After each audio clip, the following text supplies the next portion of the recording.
영혼의 쉼터를 방문하신 여러분, 사랑하고 축복합니다. 드보라 목사입니다. 오늘은 시편 22편, 죽음을 극복한 기도와 찬송이라는 말씀으로 은혜를 나누고자 합니다. 시편 22편은 두 가지의 상황으로 해석할 수 있는데, 하나는 다윗이 사울에게 핍박과 죽음을 피해 도망 다닐 때의 내용이고, 또 하나는 1절부터 21절에 나타나는 하나님에게 버림받은 왕과 22절 후반절에 나오는 구원받은 후 감사하는 메시지로 다윗이 성령의 감동을 받아 이후에 십자가에서 일어날 예수 그리스도의 구속사를 예언한 것으로 볼 수가 있는 내용이에요. 그러므로 이 시편은 무시할 수 없는 이 두 가지를 모두를 말씀합니다. 먼저 눈에 보이던 다윗이 어려움을 당하던 그 당시의 배경은 사무엘상 23장 15절로 29절에서 확인할 수가 있어요. 이야기는 사울이 자기의 생명을 빼앗으려고 나온 것을 보고 십광야라는 곳에 숨었다고 시작합니다. 그러자 사울의 아들이자 다윗의 절친한 친구였던 요나단이 찾아와서 다윗에게 하나님을 끝까지 붙들고 의지하도록 위로의 말을 합니다. 뭐라고 했을까요?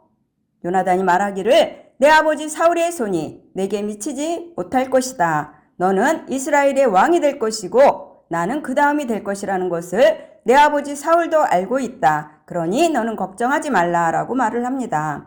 그래서 다윗은 스풀에 거하고 요나단은 돌아갔다고 했어요. 그런데 누군가 다윗의 뒤를 밟고는 광야 남쪽 마온 광야 아라바에 있다고 고자질을 했고 사울은 군사를 데리고 다윗을 포위해서 죽이려고 합니다. 이제 다윗이 죽는 것은 100% 시간 문제예요. 그런데 여기에서 인간으로서는 절대 할 수 없는 극적인 반전이 일어납니다. 그야말로 하나님의 도우심이지요. 사무엘상 23장 27절로 29절은 말하기를 전령이 허겁지겁 달려와서는 말하기를 왕이시여 급히 오시옵소서 블레셋 사람들이 쳐들어왔습니다 라고 보고합니다. 아주 긴박한 상황이 벌어진 것이지요. 적군이 쳐들어왔는데 왕이 멀리 나와 있으니 나라를 빼앗길 상황이에요. 그래서 다 잡았던 다윗을 죽이려는 것을 포기하고 돌아갈 수밖에 없었고 다윗은 무사하게 피했다고 합니다. 이같이 여러분의 문제가 아무리 어렵다 하더라도 하나님이 개입하시면 해결된다는 것을 믿으시기 바랍니다. 이러한 상황에 빠진 보이는 다윗의 문제와 보이지 않지만 다윗이 성령의 감동으로 예언한 예수 그리스도의 구속사 이야기를 오늘 본문과 함께 살펴보겠습니다. 본 시편은 내 하나님이여 내 하나님이여 어찌 나를 버리셨나이까 어찌 나를 돕지 아니하시오며 내 신음소리를 듣지 아니하시나이까 라고 시작합니다.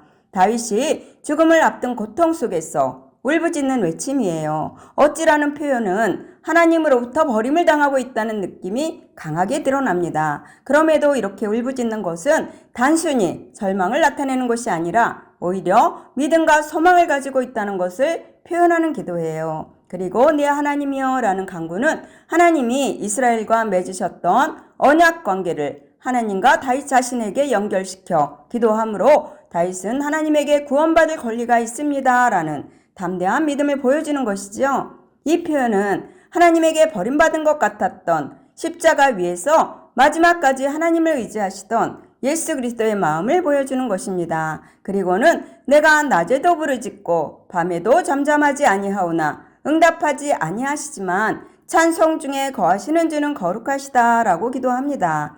잠잠함이란 말은 완전히 체험한 상태를 말합니다. 따라서 아직 포기하지 않고 하나님은 지체하실지라도 거룩하신 분이시므로 반드시 응답하실 것이라고 기도하는 거예요. 시인은 우리 조상들이 주께 의뢰하였더니 하나님께서 그들을 건져주시지 않으셨습니까? 하면서 과거 역사 속에서 이스라엘을 구원하셨고 또 이제까지 자기를 수많은 죽음에서 구원해 주신 하나님을 생각하면서 자기가 하나님에게 울부짖으며 기도하는 근거를 말하는 것입니다. 그때도 그러한 기도에 응답하셨으니 이제 자기가 울부짖는 기도에 응답해 달라는 것이지요. 그러나 악인들은 다윗에게 말하기를 그가 하나님에게 자기를 의탁하니 구원하실 거야. 그를 기뻐하시니 건지실걸? 이라며 조롱합니다. 이 말에 다윗은 더욱 당황하고 두려워해요. 그러나 하나님은 다윗에게 내가 날 때부터 주께 맡겨진 바 되었고 모태에서 나올 때부터 주는 나의 하나님이 되셨나이다 라고 고백하게 하십니다.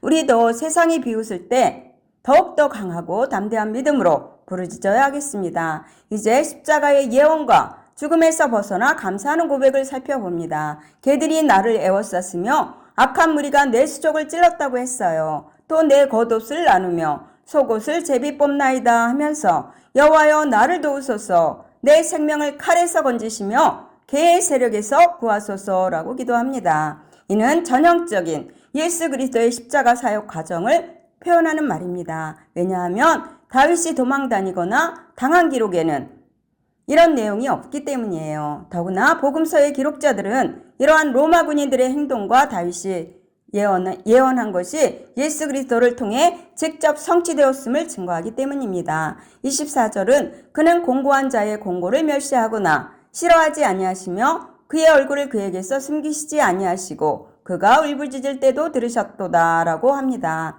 이 고백에서 우리는 다윗의 죽음의 위기에서 벗어나는 구원을 체험했음을 알 수가 있습니다. 다시 말해 전에는 낮이고 밤이고 울부짖고 기도해도 응답을 들을 수 없던 그가 이제 기도의 응답을 직접 몸으로 체험한 것입니다. 바로 이러한 체험이 그에게 찬송하게 하는 근거가 되는 것입니다. 이렇게 찬송할 수밖에 없도록 하는 기도 응답의 은혜가 여러분의 기도에 임할 줄 믿습니다. 27절에서 마지막 구절까지는 분명히 예수 그리스도의 시대를 예언합니다. 마지막 구절, 주께서 이를 행하셨다라는 말씀을 해석하면 고난당하던 다윗을 구원하신 사건뿐 아니라 모든 족속과 나라를 구원하시려는 하나님의 뜻을 예수님이 그 험한 십자가를 지심으로 성취되었다는 것이지요. 모쪼록 영혼의 쉼터를 사랑하시는 여러분도 십자가를 지신 예수 그리스도의 이름을 의지해 승리하는 삶으로 하나님께 영광 올려드리기를 예수님의 이름으로 축원합니다. 아멘. 감사합니다.